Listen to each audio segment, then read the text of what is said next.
وقال أبو عاصم النبيل كان أبو حنيفة يسمى الوتد لكثرة صلاته.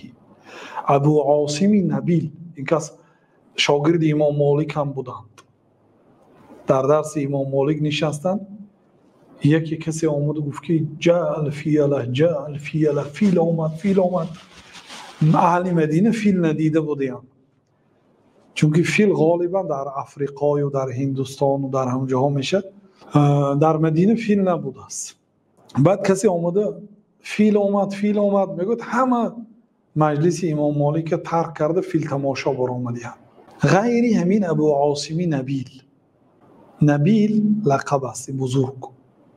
بعضی میگن که همین لقب امام مالک داده گیان برای ابو عاصم.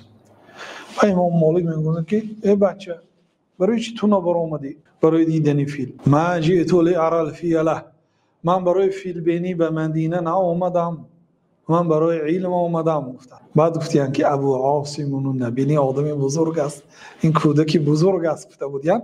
همین قطعی این لقب، یعنی به همین لقب هیچ کس این کس ذکر نمی‌کند. ابو عاصم بزرگ میگفتند است که ابو حنیفه را وتید نامیده میشد. وتید میخ و الجبال اوتادا میگفت که الله تعالی ما کوه‌ها را میخ‌ها آفریدیم به زمین، مانند میخ زمین را استوار نگاه می‌دارد. امام ابو حنیفه را میخ گفته میشد لکثرت صلاتی، از بسیاری نماز شده. همه دائما میبینید این خیر راست دیگه است. آخه در یه رکعت اگر قرائت قرآن کند 30 پاره قرآن خواند، اون دیگه میخ میگوید دیگر. سیر اعلام النبله در کتاب سیر اعلام النبله آمده است.